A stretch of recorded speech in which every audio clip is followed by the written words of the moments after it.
시청자 여러분 안녕하십니까. 지금부터 저녁견의 안보정도를 시작하겠습니다. 뭐니 해도 말이죠. 지금 트럼프의 방1 그리고 이제 방1 국제적인 아주 최고의 뉴스가 되어 있고요. 지금 이 경주도 아주 살벌한 이런 경호 체제로 들어가고 있다. 이런 보도가 나오고 있습니다. 자, 그리고 일본에서는 좀 트럼프 대통령이 이미 말이죠. 어제 국왕하고 또 만나기도 했어요.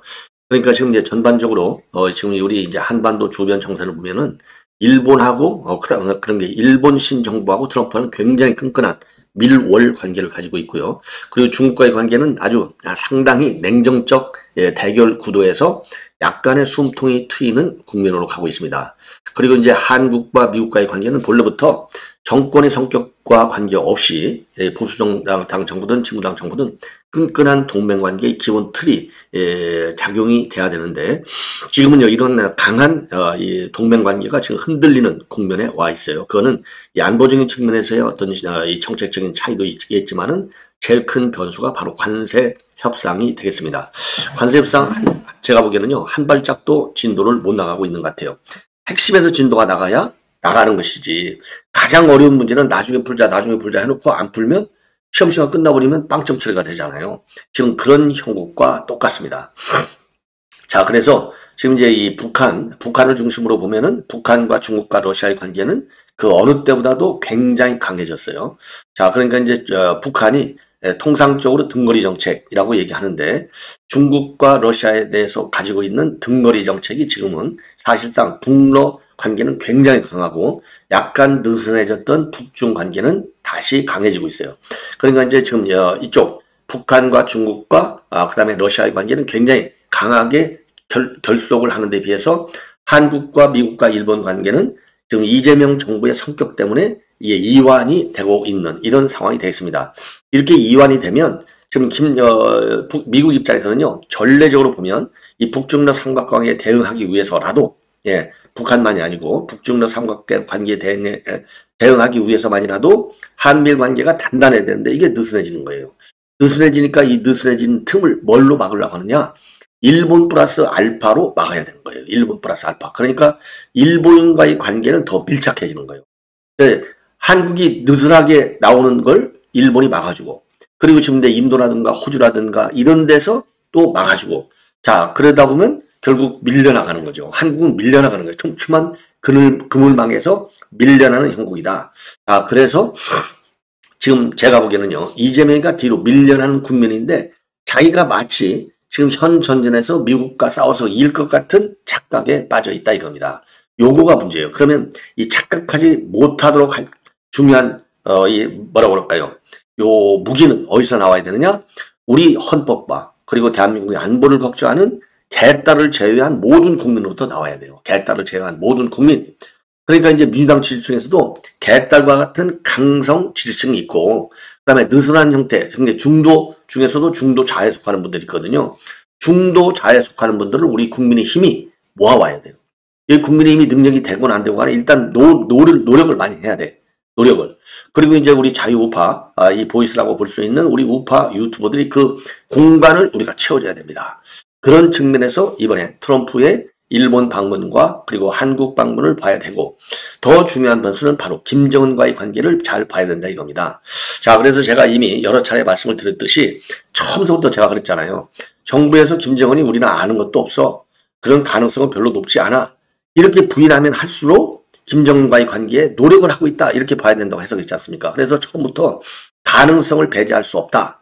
그리고 두 번째로는 처음부터 이 김정은과의 정상회담과 관련해서 조현 외교부 장관의 경우에는 가능성이 좀 있는 것처럼 보였고요.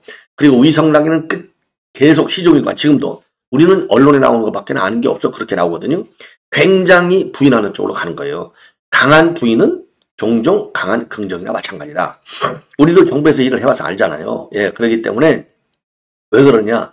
조현은 미국 쪽을 많이 봐야 되고 그리고 지금 위성락이는 이재명 쪽을 많이 봐야 돼. 국내 정치를 많이 봐야 되는 거예요.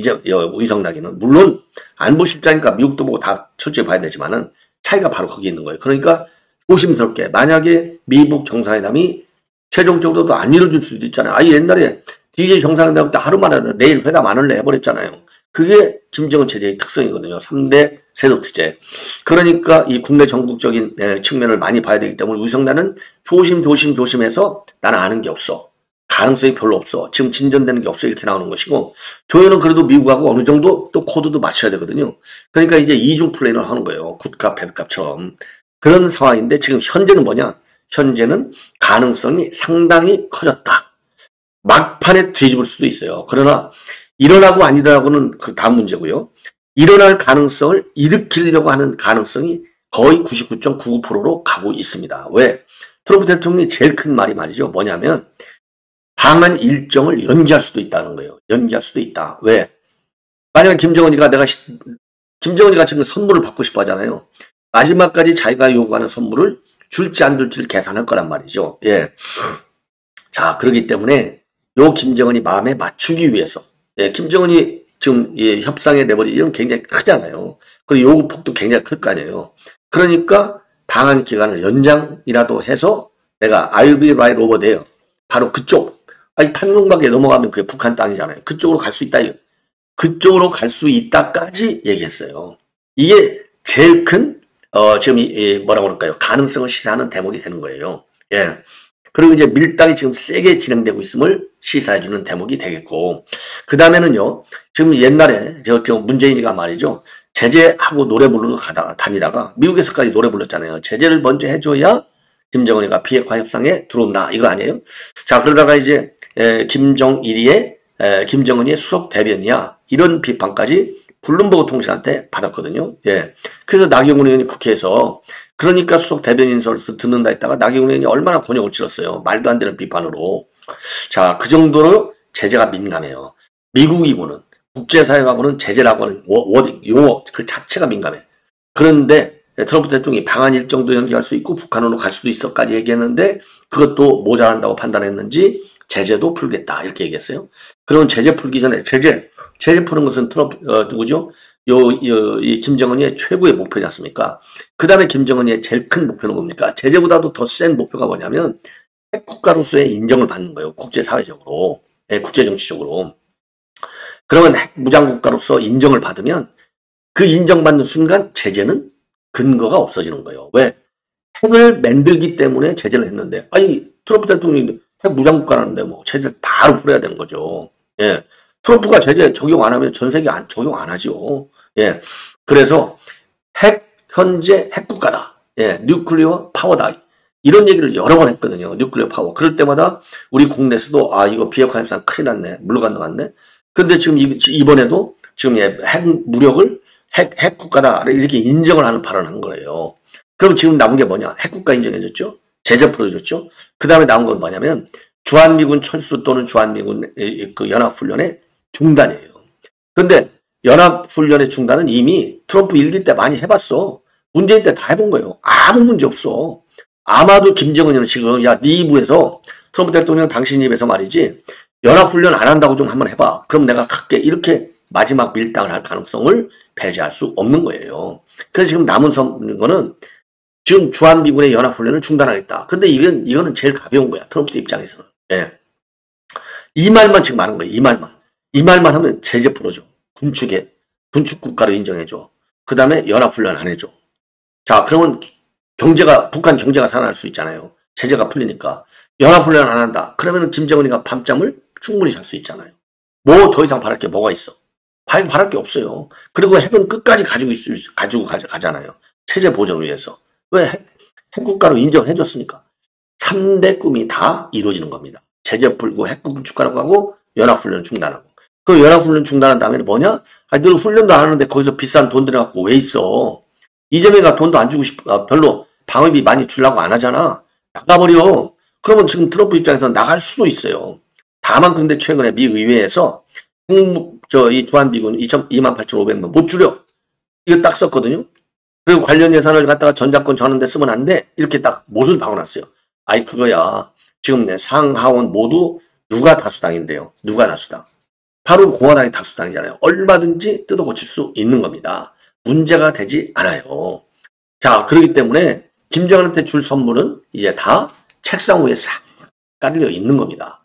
그래서 제가 그런 측면에서도 협상이 이루어질 가능성이 막판에 또 어떻게 될지는 모르겠지만은 이루어지는 걸로 전제를 해서 그리고 이루어지는 쪽으로 지금 양측 간의 협상이 이루어지고 있다. 여기에서 제가 보면 말이죠. 문재인 정부 때도 문재인이가 자꾸 지금 판문점에서 회담하는데 사진 한 방 같이 찍자. 그 다음에 그 남북한 미국 3자 정상회담 하자 하는데 트럼프한테 찍혀갖고 문재인이 안 껴줬다는 거 아니에요. 그 나중에 여러 회고록을 통해서 이제 볼튼 회고록을 통해서도 많이 나왔지 않습니까?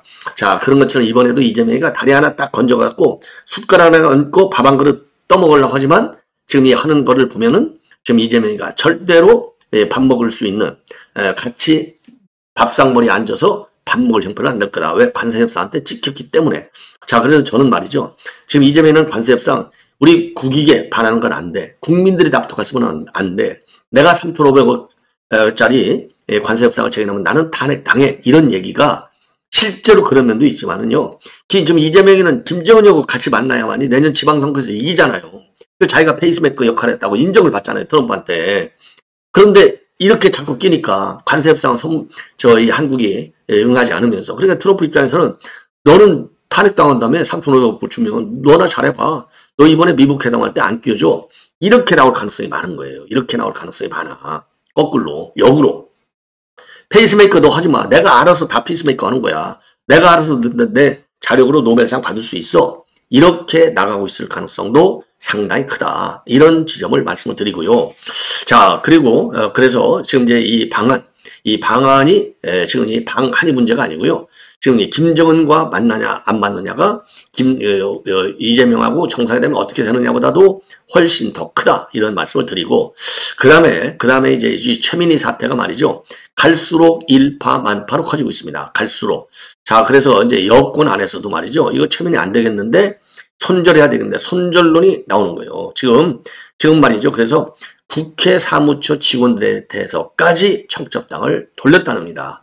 이런 게 이게 인간인지 인간이 아닌지 알 수가 없네요. 자, 그래서 이거는 제가 그랬잖아요. 이거 최소한도 위원장직은 내놔라 그랬는데 위원장직을 내놓는 게 아니라 의원직까지 내놓으라고 해야 돼요. 의원직까지. 자, 그래서 국민의힘에서는요. 최민희는 공직자로서의 자격을 상실했다. 과방위원장에서 즉각 사퇴하라. 이렇게 지금 비판을 수위를 높이고 있습니다. 예. 그래서 여권 지도부도요. 지금 이재명 정부의 주력 산업 중에 하나가 이제 AI 정책이잖아요. 첨단 기술 정책. 과방위원장 소관이잖아요. 이렇게 구설해 오니까 상황을 매우 심각하게 보고 있다. 예. 그래서 이런 이 청첩장, 그다음에 MBC 보도국장의 퇴장, 그래서 상당한 우려를 최민희한테 전달하고 있다는 겁니다. 자, 그리고 이제 신용카드 결제 링크까지 올라갔는데 그때 뭐라고 했어요? 핑계도 양자 역학을 공부하기 때문에 딸 결혼식에 신경을 못 써서 그게 이제 올라갔다. 이거 아닙니까? 이게 말이나 되는 겁니까? 자, 그래서 그러면서 말이죠. 이 박정원 그리고 또 이 보좌관이요. 최 의원이 유튜브 방송 중에 정확한 결혼식 날짜를 알았다. 이렇게 거짓말 또 하고 있는 거예요. 그러니까 박정원 의원이 국회 사무처에 확인해보니 국회 예식장 예약은 최 의원 아이디로 되어 있다. 예, 최 의원 아이디로 되어 있다. 그래서 청첩장을 과방위 소속 사무처 직원들에게 20여 장 전달했어요. 전례 없는 일이다. 국회 사무처 직원들이 지금 난리가 났다는 겁니다. 예. 자, 그래서 이제 최민희가 말이에요. 뒤늦게 무슨 또 눈물쇼를 했어요. 눈물쇼. 26일 국감장에서 눈물쇼까지 했다는 겁니다. 예. 자, 이게 기가 막히죠. 자, 그래서 말이죠. 이 청탁금지법에 의하면 공직자는 수수금지 금품을 받으면 기관장에게 지체 없이 서면으로 신고해야 돼요. 예, 그리고 축의금 한도는 5만 원으로 되어 있는 겁니다. 자, 이게 100만 원짜리가 수두룩박죽 하잖아요. 이거 갑질 정도가 아니죠. 갑질.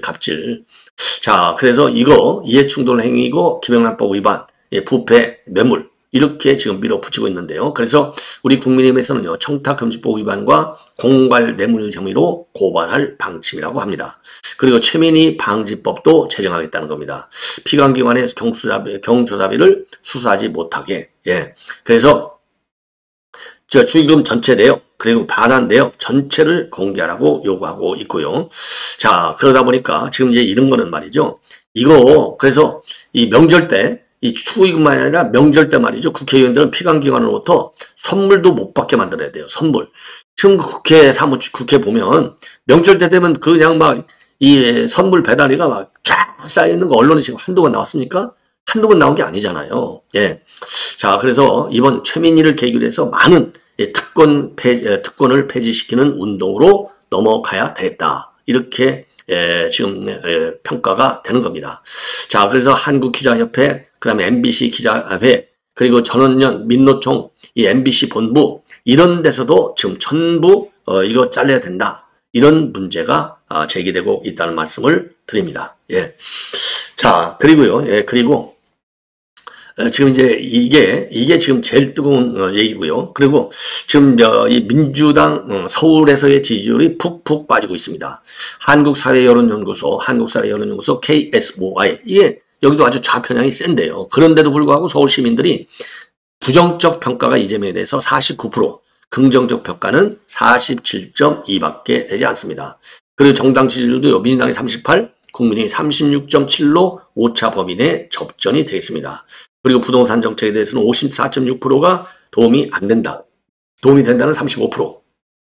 그리고요, 서울시장 후보군을 조사했더니 민주당 박주민이 10.5%, 서영교, 정원로 구청장, 홍동구청장이 9.6, 홍익표가 4.8, 전현희 4.5, 박홍근이 1.8.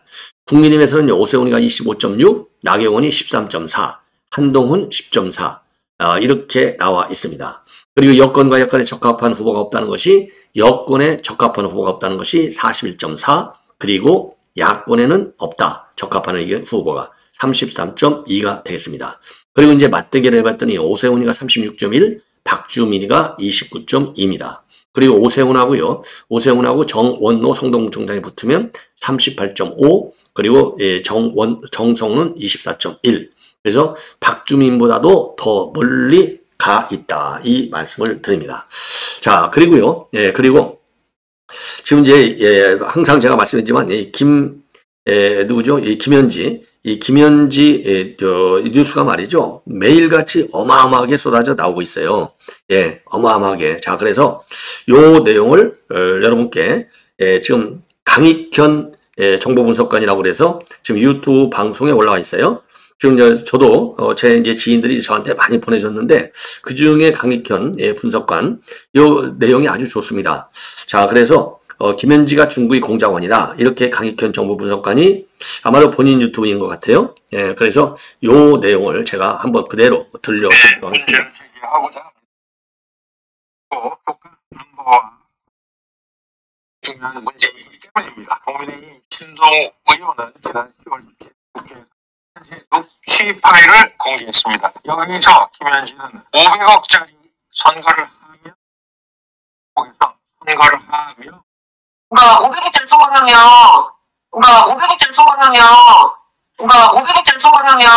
라고 발음했던 사실을 우리는 주목해야 합니다. 어마하면 사투리 현상은 주로 연변 지역 조선족을 중심으로 나타나기 때문입니다. 중국어와 한국어가 혼재된 환경에서 한국어를 배울 때 표준적인 발음보다 실제 주변에서 사용하는 발음에 영향을 받을 가능성이 큽니다. 연변에서 과거부터 뭐뭐하며로 발음하는 경향이 있었습니다. 그리고 김현지는 자신의 아들을 싱가포르로 유학 보냈습니다. 국내에서 영어 습득을 보낸다면 미국이나 캐나다로 보내는 것이 통상적인 사례라고 볼 수 있는데 싱가포르로 보낸 까닭은 싱가포르가 영어와 함께 중국어를 일상적으로 사용하므로 학부모 상담 등도 얼마든지 가능한 이점 때문이라고 볼 수 있습니다.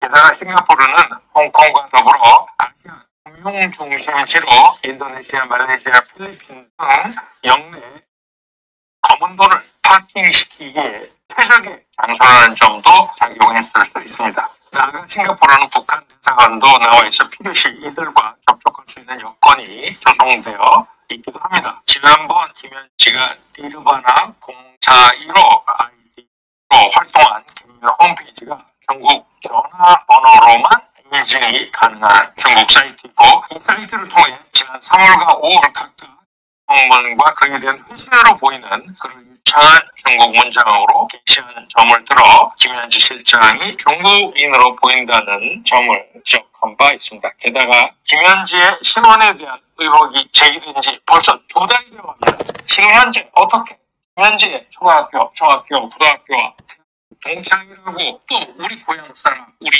이웃집 사람이라고 나서는 자가 한 사람도 없습니까? 이와 관련하여 저는 공인 김현지가 중국 정보기관인 국가안전부가 가장 흔하게 조사하는 허니트 성 간첩을 이용한 공작 케이스의 공작원이 아닌가 하는 손을 제기합니다.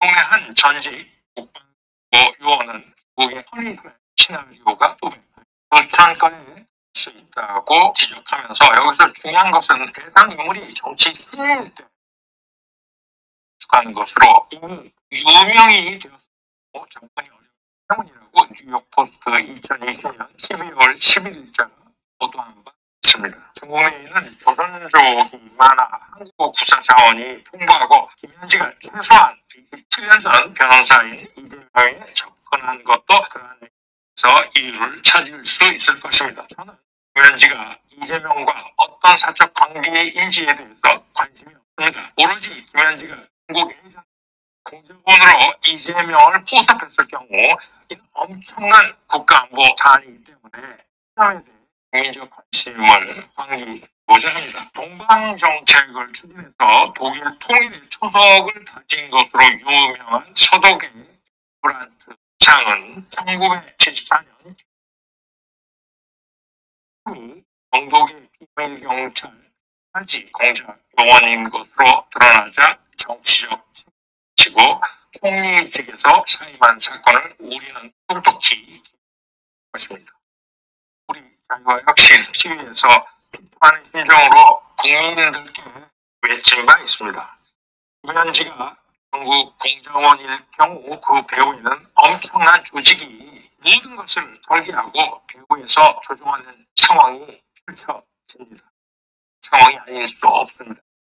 관련해서 국민적 경각심을 재차 불러일으키고 이 중차대한 사안이 공론화될 수 있도록 국민 여러분께서 이런 여기서 감사합니다. 네, 지금 이제 여러분들 이 강익현 정보분석관 사실은 이제 우리 이제 바버샵 이제 이 회사의 후배인데 아주 유능한 그런 분이었습니다. 근데 이제 분석 지금 방금 들으셨죠? 우선 발음이 예를 들어서 이제 그 녹취록까지 다 나왔잖아요. 여기서 나온 대로 이 대선하는데 500원이 드는데 당에서는 왜 200억밖에 안 주고 300억 펀드라고 하느냐? 300억을 당에서 내라. 200억은 펀드로 하겠다 할 때 하면 우리는 한국 사람들 하면 당에서 뭐 300억을 준다면 이렇게 해야 되는데 이렇게 돼 있잖아요. 이게 이제 연변족들 사투리라는 얘기가 되는 것이고요. 요게 이제 좀 수상하다. 출신 자체가 좀 수상하다. 그리고 지금 이제 이 아들을 갖다가 싱가포르 연수시킨 거 통상 영국 공부를 하면 미국이나 캐나다 보는데 왜 싱가포르를 보내냐? 뭐 싱가포르 여러분들 뭐 화교들 뭐 어마어마하게 많다는 거 다 아시잖아요. 중국인들, 중국계들. 자, 이게 있고 그리고 이제 저수지가 이제 뭐 1조 저수지가 싱가포르에 있다 이런 설도 나왔지만은 제가 보기에는 뭐 그건 조금 신뢰가 어렵지 않을까 이렇게 생각이 드는데 어쨌든 싱가포르이 그런 검은 돈 세탁하기가 좋다 이렇게 또 지적을 하고 있는 겁니다. 자, 그리고 어떻게 동창 한 명이 나오지가 않느냐, 동창 한 명이 나오지가 않느냐. 이제 이런 것들 그리고 이제 니르바나 042로 이게 이제 필명이잖아요. 이 필명 이게 보면은 이게 중국과 내통됐다는 게 나온다. 왜냐면 중국 전화야만이 거기에 이제 들어갈 수 있으니까 말이죠. 그래서 이런 것만 보더라도 좀 성분이 그러니까 뭐 예를 들어 정작 전라도 시인도 중국 간첩이 아니냐 이런 얘기를 계속하고 있잖아요. 그런 것처럼 지적하고 이게 예를 들어서 서독 같은 경우 이 빌리 브란트 이건 뭐 이미 다 알려진 얘기죠. 기용 이게 동독이 신문은 간첩했는데 이 수상에 보좌관을 했잖아요. 보좌관. 이게 정보의 무서운 세계인 거예요. 무서운 세계. 그렇기 때문에 만약에 김현지가 정말 이게 성분이 이게 수상한다 본다면 지금 용산 대통령실 더군다나 이재명 바로 문고리 권력인데 이거 되겠느냐 이런 문제 제기를 하고 있는 거예요. 그래서 이 강익현 정보분석관은 자기는 뭐 사적으로 무슨 관계가 됐든 간에 안보적인 측면에서 본다면 요 김현지의 성분, 실체, 예, 요 백그라운드, 예, 이 인적 백그라운드 이거를 갖다가 철저히 해야 되겠다. 정말 중국과 북한하고 무슨 관계가 있느냐? 이런 근본적 문제점을 다시 한번 제기하고 있는 거예요. 다시 한번. 그래서 이걸 지금 많이 퍼날라달라 이렇게까지 얘기하지 않습니까? 그래서 저도 사실 그 며칠 전에 제가 아주 가깝게 지내는 지인분한테 그분도 이제 이 군 출신인데요. 뭐 아주 뭐 군 출신뿐만 아니라 우리 국민들 모두가 특히 군 출신 이제 국가안보 걱정이 많잖아요. 그래서 이거를 저한테 보내왔어요. 그래서 제가 그랬잖아요. 여러분들께서 저한테 보내주시는 이런 좋은 다른 유튜브 방송들 내용이 있으면은 뭐 그때 좀 부분적으로 제가 발췌해서 보내드리지만 저는 뭐 가능하면 그분들의 양해를 받아서 통째로 제가 올립니다. 자, 그래서 이 가르키는 정보분석관의 요 분석 이분이 분석을 굉장히 잘하는 분이에요. 예, 여러분께 전해드렸습니다. 자, 그래서 모든 뭐 다 의혹에서 시작해서 아직까지는 의혹으로 끝나는 거예요. 그렇기 때문에 이 의혹을 제거하려면 이게 국감장에 나와서 이틀이고 사흘이고 뭐 일주일 청문을 한번 해라. 이게 바로 우리 국민적 요구가 아니겠습니까? 다시 한번 말씀을 드리는 겁니다. 예. 자, 시청자 여러분 이것으로 본 방송을 마치겠습니다. 대단히 고맙습니다.